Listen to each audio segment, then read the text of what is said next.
Continuar falando aqui no Morning Show sobre o presidente Jair Bolsonaro, porque ontem ele também reagiu a uma postagem que foi feita pelo Supremo Tribunal Federal, classificando como falsa a afirmação de que ele teria tirado poderes do presidente da República de atuar na pandemia. Vini, o que o Bolsonaro disse? Antes da gente mostrar essa sequência de tweets do Bolsonaro, Paulo, vamos primeiro exibir novamente o vídeo do STF falando sobre essas informações na pandemia. Pode soltar.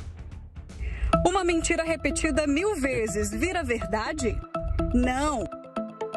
É falso que o Supremo tenha tirado poderes do presidente da República de atuar na pandemia.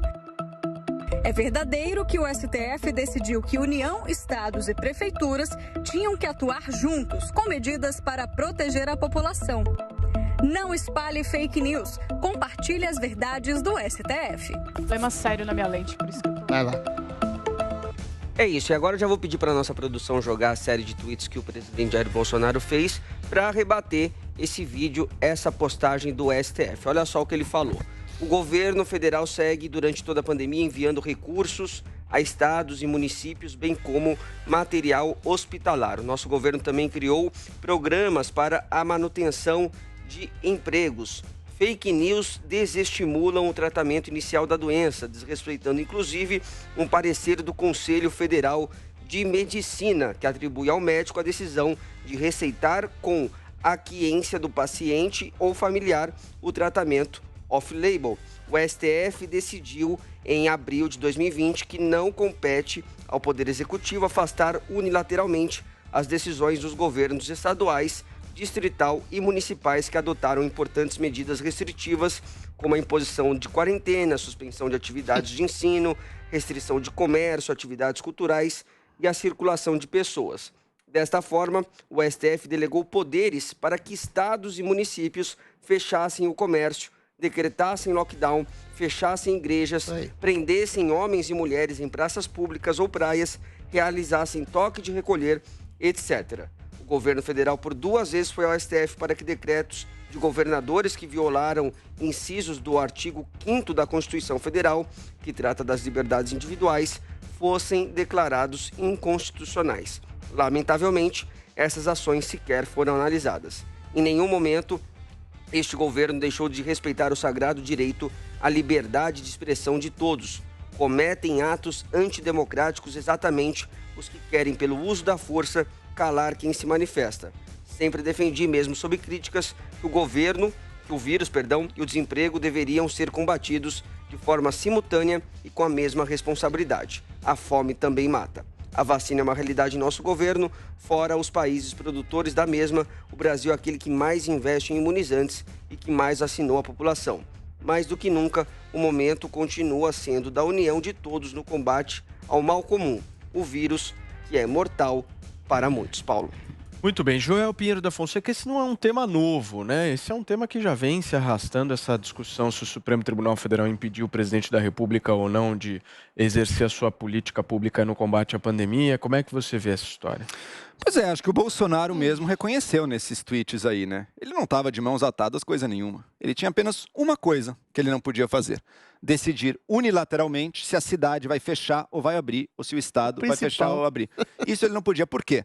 Porque a gente sabe muito bem que se dependesse dele não teria havido distanciamento social nenhum, absoluto, zero. A estratégia dele desde o início da pandemia, no início pelo menos, era não fazer nada. Era só uma gripezinha que ia passar, ia morrer pouquíssima gente, ia morrer menos de 1000 pessoas, portanto, não precisava fazer rigorosamente nada. Essa era a posição dele lá atrás. O Supremo disse, não, somos um país federativo. O governo federal não pode unilateralmente decidir se o município vai fechar ou abrir. Isso fica a cargo dos municípios, no caso das leis estaduais, no caso dos estados, só isso. Todo o resto, o Bolsonaro podia fazer. E algumas coisas ele fez. Qual o resto? Eu vou citar várias coisas aqui, Adriles. Algumas coisas ele fez. Ele distribuiu dinheiro para os estados para comprar de insumos. Ele poderia ter se apressado, por exemplo, para comprar testes e distribuído pelo Brasil. A gente sabe que ele fracassou profundamente nisso. Testes, inclusive, perderam a validade estocados em galpão. A política de testagem e rastreamento não foi feita aqui no Brasil. Ele podia ter também levado ele próprio insumos para diversos lugares. Por exemplo, oxigênio para Manaus, coisa que ele demorou para fazer. Mas fez com atraso. Ele podia comprar vacinas, por exemplo, coisa que ele atrasou acabou fazendo. No início desse ano, felizmente, ele comprou a Pfizer. Poderia ter comprado desde lá atrás. Ele demorou, com a pressão de governadores, com a pressão de, por exemplo, o governo de São Paulo, que foi atrás da vacina, ele também foi atrás da sua. Ele acabou indo, depois de algum tempo, atrás da vacina também. Outra coisa que ele podia fazer e fez foi produzir, comprar, veicular, promover o uso de remédios. Ele fez isso. Ele fez isso com a cloroquina. Ele empurrou cloroquina goela abaixo da população. Foi uma política pública que ele teve. Por fim, ele podia ter feito, por exemplo, campanhas de informação. Informação do distanciamento social ou da máscara. Isso ele escolheu não fazer.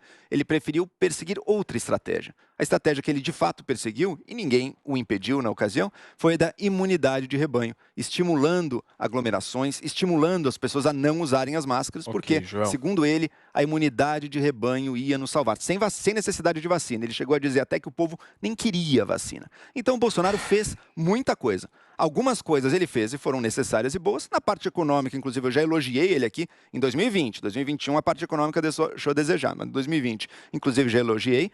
Na parte de saúde pública, algumas coisas ele fez, outras que ele devia ter feito não fez, e outras criminosas, como a cloroquina e a imunidade de rebanho, ele fez e tem que pagar por isso. Adriles, qual que é a sua avaliação sobre esse embate? Não, na verdade, é uma hipocrisia. Primeiro, é uma vergonha o STF estar fazendo uma campanha política contra o presidente, contra o governo federal, falando de fake news, ele mesmo fazendo uma fake news grosseira. Porque é uma hipocrisia danada. Tá no despacho, tá na ordem do próprio Alexandre de Moraes de abril de 2020, ele fala: o presidente, os estados, a União, os prefeitos, baseados na, entre aspas, ciência de distanciamento social e isolamento social, têm plena liberdade de fazer, desde que se isolem. E aí a gente tem uma coisa complicada. O presidente poderia fazer uma política de prevenção, de comunicação à população, desde que ele obedecesse os critérios ditados pelo senhor Alexandre de Moraes e o restante do STF de isolamento e distanciamento social, que são, e ainda são até hoje, extremamente contestáveis. E aí que eu dou números. Eventualmente, quando começou esse isolamento radicalíssimo em abril do ano passado, a média de mortes era 30, 40 pessoas por dia. Hoje tem praticamente mais de 1.000 e está arrefecendo e está diminuindo e as pessoas estão todas na rua.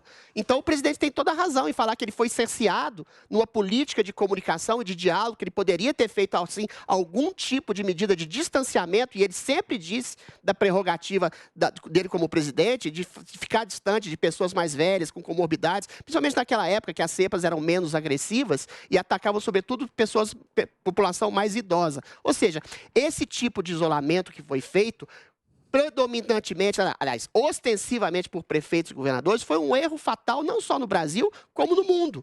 E aquilo que o presidente pôde fazer, aí o Joel tem alguma razão. Ele fez. Ele comprou vacinas. Ele foi patrocinador de insumos. Não demorou, não. Demorou. Não demorou, querido. O propósito da Pfizer foi de outubro. Não demorou, sabe por quê? Não, a Pfizer... 80 e-mails. Peraí. Não demorou, sabe por quê? Em dezembro, os Estados Unidos e a Inglaterra, que são os produtores da Pfizer, da Oxford, etc., começaram a vacinar. O Brasil começou em janeiro. Antes de quase... Pela Coronavac, começou pelo Dória. Peraí, Joel. Antes de quase toda a União Europeia, o Brasil já estava vacinando. O Brasil, não, o programa de vacinação é o programa do Ministério da Saúde. Ele organizou, ele patrocinou, sem possibilidade de auditagem, sem possibilidade, sem licitação, sem nada, no estado de calamidade, deu dinheiro para prefeito. Peraí, Joel, admita que foi a Coronavac. Se você puder não me interromper, eu admito. Então, beleza, então admito. Tudo bem. A Coronavac foi 60%, 70% da vacinação. Infelizmente, é uma vacina pior que as outras. E agora há centenas de milhões de doses espalhadas por todo o Brasil, graças ao incentivo do governo federal. Agora, dizer que você ter que obedecer regras absolutas, equivocadas, deturpadas, de pseudociência, de distanciamento social. E aí o presidente tentou fazer algum tipo de flexibilização nesse sentido, de academias, de barbearias, e ele foi tolhido nesse sentido. Ou seja, a responsabilidade total pelo combate à pandemia, e aí chamam o presidente de genocida por isso, sendo que ele não pôde fazer rigorosamente nada. Foi de prefeitos e governadores que fizeram o sistema de isolamento social e essas 540 mil mortes é totalmente responsabilidade do vírus, que não adiantou nada o distanciamento. O distanciamento, não, o isolamento social foi feito. Foi responsabilidade do presidente. Deixa eu falar com o nosso José Maria Trindade, pedir a participação dele nesses debates. A gente está vendo o Supremo Tribunal Federal e o presidente da República num forte embate. Eu quero saber, com a sua experiência política, com o seu conhecimento aí de tantos anos em Brasília, no que vai dar isso? Eu nunca vi nada parecido, não, né? Nunca houve um debate assim. Olha, Paulo, você sabe que ontem os pingos nos is chegaram lá, uma marca histórica, e nós atingimos lá mais de 300 mil ao mesmo tempo só no YouTube, né? Quer dizer, uma audiência muito grande, as rádios e tal. Então, todos estão prestando muita atenção nesse processo. E para os que tentam aí me empurrar para um lado, para o outro, para os vermelhos e tal... Zé Maria comunista! Então, assim, não é assim. Tanto é que nisso aí o presidente Jair Bolsonaro tem toda a razão. Primeiro, como disse o Adriles, não dá para entender o Supremo Tribunal Federal entrando num debate público assim, num assunto que pode julgar daqui a pouco de novo, né? O Supremo está errado e é muito claro, há uma sentença. Ninguém dá uma sentença se não for para restringir, senão o Supremo não conheceria do pedido feito a eles lá para evitar que o presidente decidisse. Então, uma sentença do Supremo e duas ações do presidente Jair Bolsonaro, do governo, né, que foram rejeitadas. Traduzindo no popular, seria mais ou menos o seguinte: presidente, o senhor tem toda a liberdade do mundo para decidir, desde que você decida nesse sentido. É como chegar na loja de automóveis e dizer: você pode escolher qualquer cor, desde que seja preta. Essa cor. Então, é mais ou menos assim. Então, a sentença existe para restringir. E o presidente tem toda a razão. E esse debate público aberto do Supremo contra um presidente da República é inédito e não deve ter um final bom. Isso não é bom para a democracia.